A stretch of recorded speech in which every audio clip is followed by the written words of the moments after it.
need to find a way forward to make sure that we can stop terrorists while protecting privacy and liberty of innocent Americans. This is not about giving the state access to the content of people's emails or telephone conversations.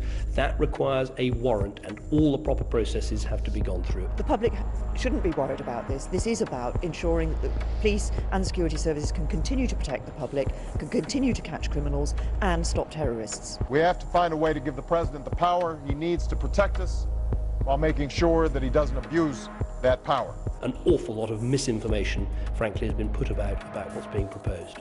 So the American and British public have been repeatedly reassured they have nothing to be concerned about over increased surveillance measures.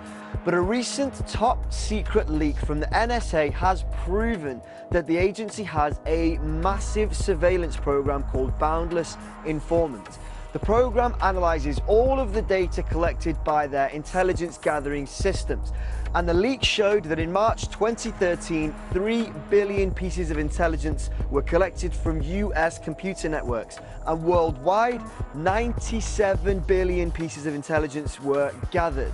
It's pretty embarrassing for the NSA because they've repeatedly tried to reassure the American public that they had no such capability.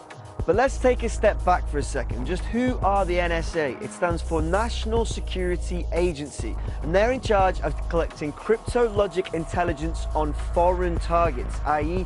not American people. The American public are protected by the Fourth Amendment, which means that no wiretapping can take place without the approval of US foreign intelligence surveillance courts, the Attorney General of the United States, or the Director of the NSA, and a whole bunch of other stipulations, all there to protect the public. But that didn't stop the Bush administration from expanding the NSA's powers so they could monitor the web activity, including emails and telephone calls of US citizens if one end of the communication was outside the US. That caused quite a bit of controversy in the United States way back in 2007. And then in 2011, the controversy stepped up again when James Bamford wrote an article for Wired claiming that the NSA was involved in a massive data mining operation in Utah. At that time, Chris Inglis, the NSA's highest-ranking civilian, told reporters, "I can't tell you a lot of what they're going to be doing because it's highly classified." Congress couldn't ignore all of the noise and they started to ask questions, and the NSA kept batting those accusations out of the park. Does the NSA routinely intercept American citizens' emails? No. Does the NSA intercept Americans' cell phone conversations? No. Google searches? No. Text messages? No. Amazon.com orders? No. Bank records? No. But the latest leak shows just how far this NSA surveillance program has gone. We now know that the NSA used Boundless Informant to analyze all of their intelligence, a capability they have repeatedly denied they actually have. Does the NSA collect any type of data at all on millions or hundreds of millions of Americans? No, sir. It does not. Not wittingly. Boundless Informant analyzes significant amounts of data, and a heat map in the leak showed that Iran and Pakistan were heavily monitored, but the program didn't stop there. PRISM is the code name for their program to access data held by tech giants like Facebook, Google, Microsoft, and Skype, although those companies deny knowing the program exists at all.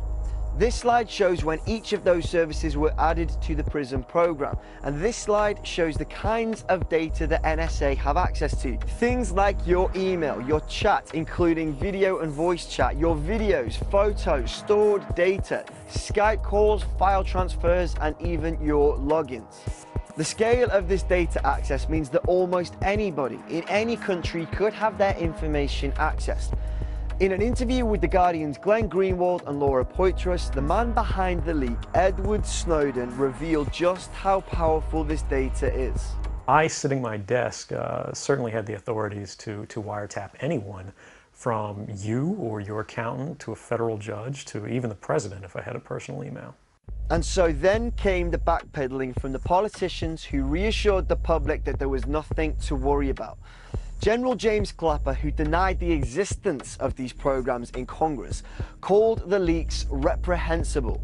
President Obama said congressional oversight would stop the NSA becoming Big Brother, but since he said that, it's been revealed that congressional leaders were briefed on it just 13 times in 4 years, so Congress was hardly doing its job of overseeing the agency. Al Gore tweeted that it was obscenely outrageous to have people secretly surveilled, and others have said it has broken the United States Constitution. Over here, the government has refused to confirm or deny whether the UK's GCHQ has had access to information gathered using the NSA's PRISM system. And Foreign Secretary William Hague said that law-abiding citizens have no reason to worry. The argument goes that if you have nothing to hide, you have nothing to fear. But is this really how privacy works?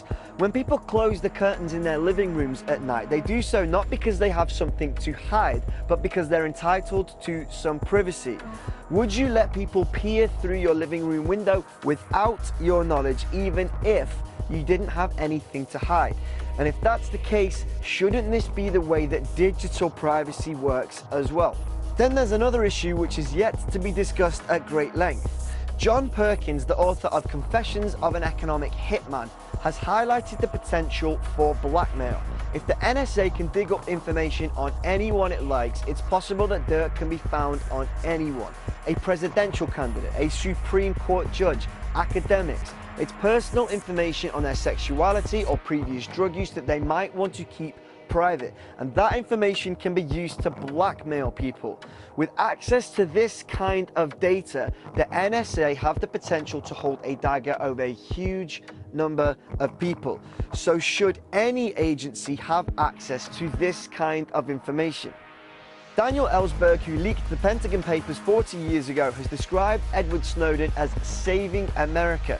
He wrote that a digital police state infrastructure had been created in the United States. Ellsberg also says that this leak is the most important in the US's history. The greatest fear that I have regarding the outcome for America of these disclosures is that nothing will change.